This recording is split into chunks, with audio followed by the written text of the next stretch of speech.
The way I did this one was I had a stand-in section of track that I was doing my testing with, so I was able to use this test piece to get my alignment on my gaps, to get the hinges adjusted, and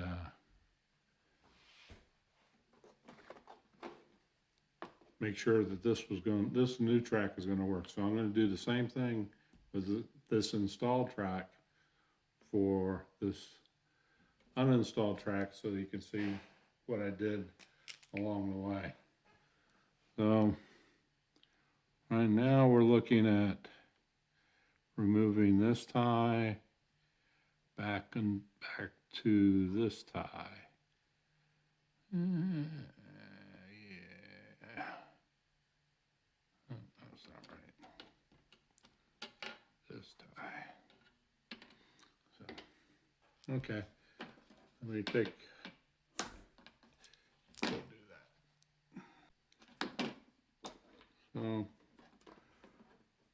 what I've done is cut through the joints on the back and just peeled these rails that we marked, rail ties out that we marked that are going to be replaced with these track aligners. The other thing I did was I cut a couple of the bridges out in the track here so that I can slide my ties back a little bit more to give myself some working room. So let me hook up the other thing is I used the Bright Boy to scuff up the bottom of the rails. Hopefully that'll give me enough contact for the flux and the solder to take cut. It looks like it. So for the joiner that I'm going to be installing on the lift portion, I beveled the back a little bit just to give it a little ease in case it needs it. I also have knocked the edge off of this block that the hinges are mounted to also give it a little relief. Now I'm going to use some liquid flux.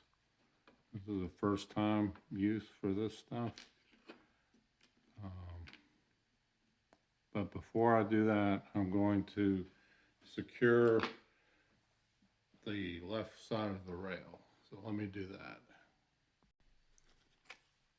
Oh, these are what I'm getting ready to install.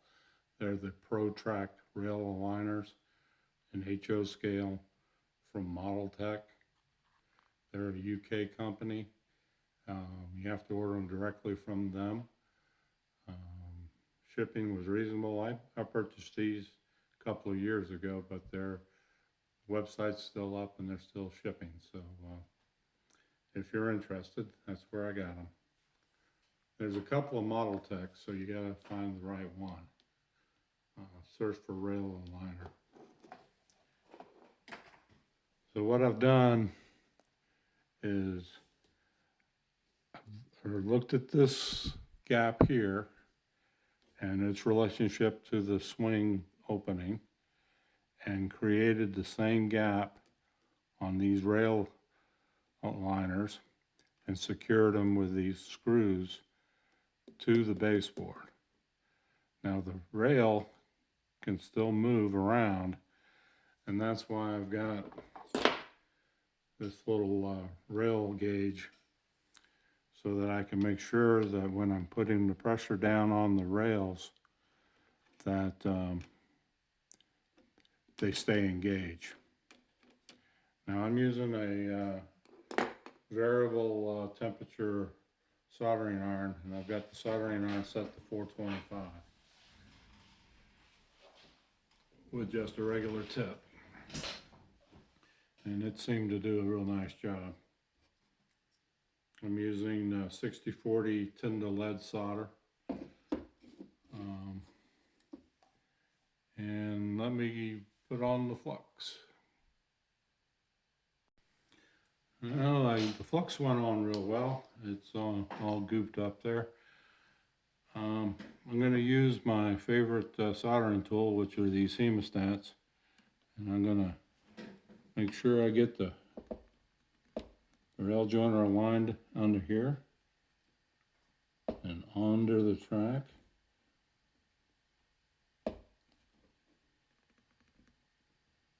Like so. Then I'm going to get a little solder on my soldering iron.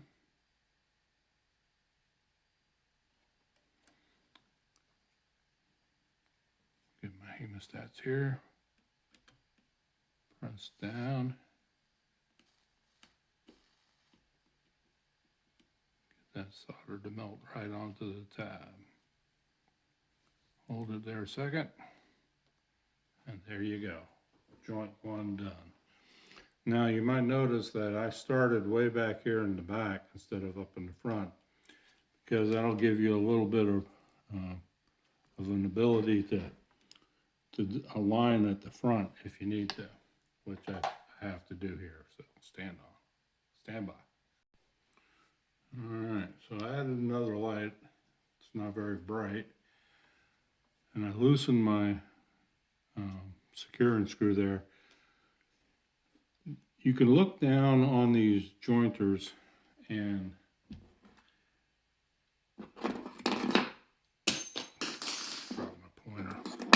you can look down on these jointers and you can align your rail right on top of the surface here. And that's very convenient because that keeps it from getting your joiner spun in relationship to your rail. So let's go ahead and solder this other one. Get some soldering on my tip. Make sure I'm in alignment. Got my hemostats. Gonna push the rail down.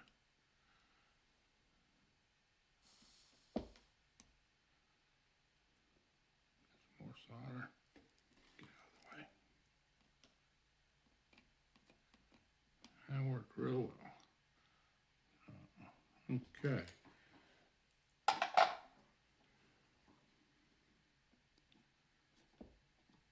So now they're tacked in one spot. My gap looks good. I'm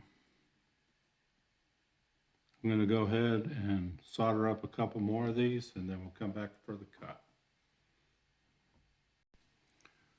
So I'm just going to show you another time now that I got a better light. You'll either see this or you won't, depending on the editing. So press down, bring in the solder. Bada bing, bada boom, you're done.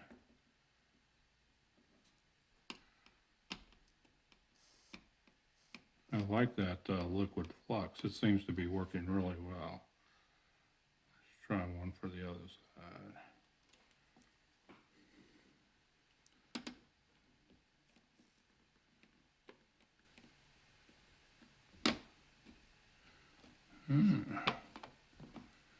That one's not wanting to behave. Let's try it again.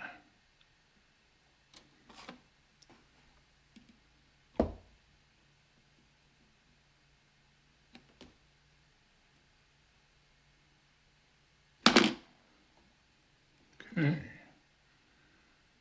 Not sticking to the alignment tool.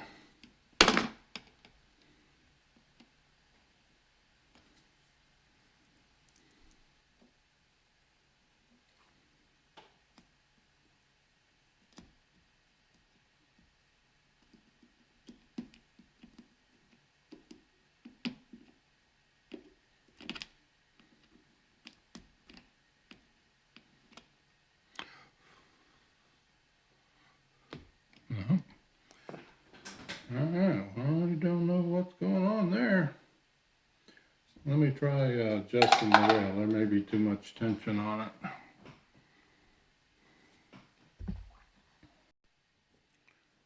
So what I did was I loosened the screw to allow the rail to float a little bit. Got my alignment tool here. Let's see if we can't figure out why this is not sticking.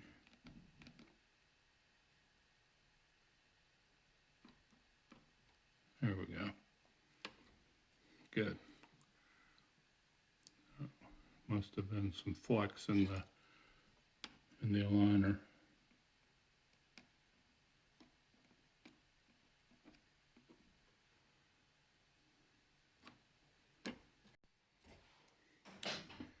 All right. So what I've done in the last few minutes is I took a straight edge, another rail alignment tool, and I laid it across the top of the rails and looked to see if there was any humps in the track.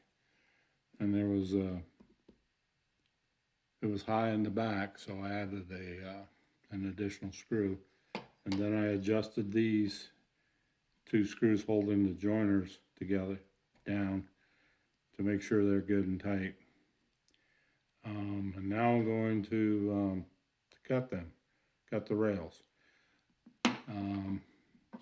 I cut these with the Dremel, and I wasn't too thrilled about the way they came out. They're fine, but I had to do some filing and trimming.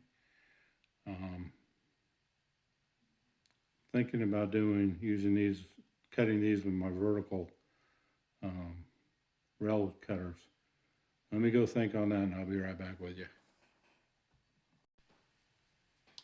All right, so I've decided to give my vertical rail cutters a try.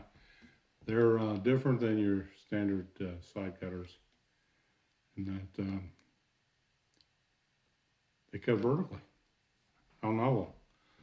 So we'll see what happens here.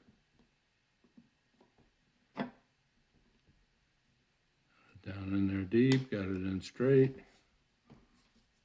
Get my hands around here, get quick, snip. Oh, my solder didn't hold. I don't know what's going on.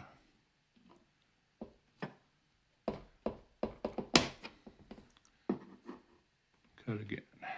All right, so the rail's cut now. And I'll be right back with you. Okay, looks like the cut went well, but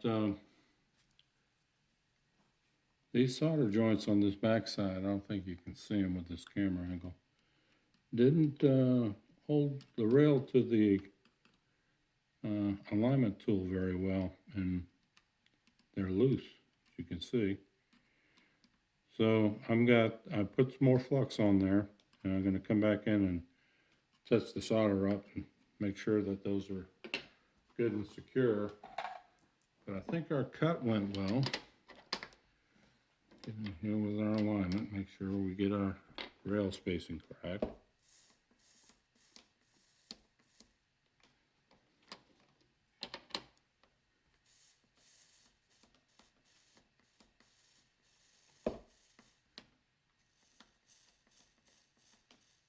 What it looks like is I just didn't get the solder up onto the rail. I soldered the joiner PC board, but didn't get the solder up on the rail. So I think that'll do it. Well, oops, you can see it. See, this one's free now.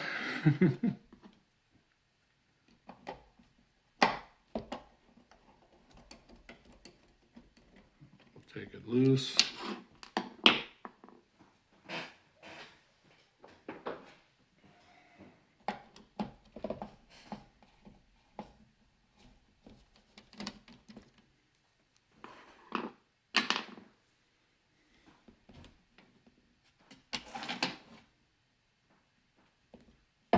So our fixed rail is clearing the lift fine. I do notice a slight burr on there. That's the rail cut, the rail cutters.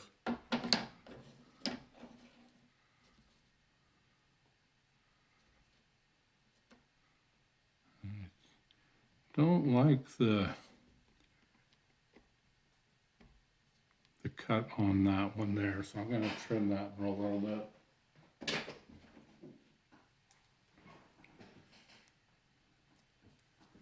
Come here and trim it back a little bit.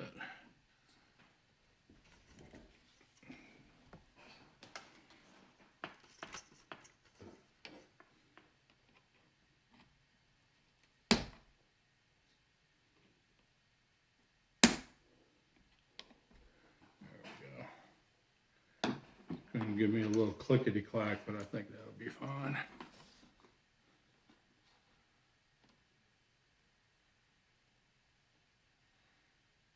Yeah. Still a little bit long.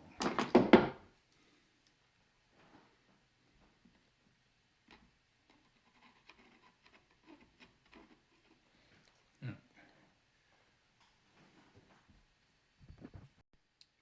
All right, so I touched up the solder.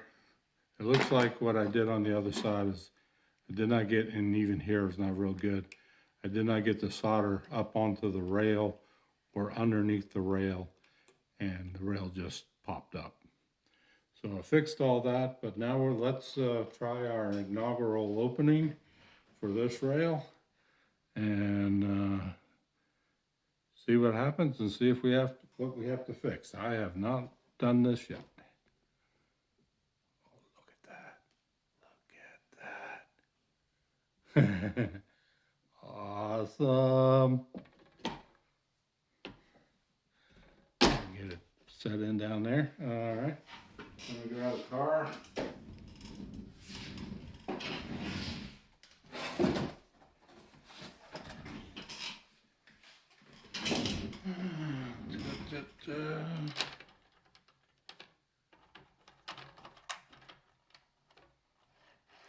This is an old Athearn Blue box.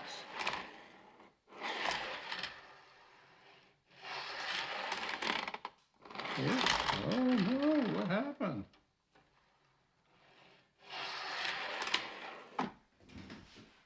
Oh, I got a stud too close to the rail, it looks like. Take that.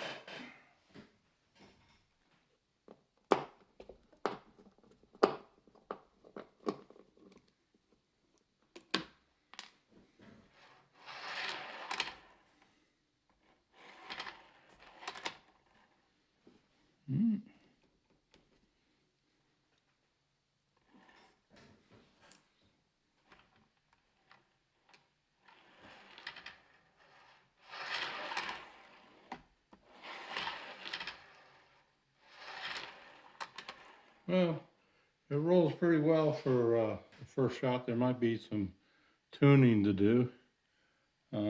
Best I can tell, it looks like everything is in alignment. So I think we're going to call it for this video. Thanks for watching. And if you have any questions, leave them in the comments. See you next time.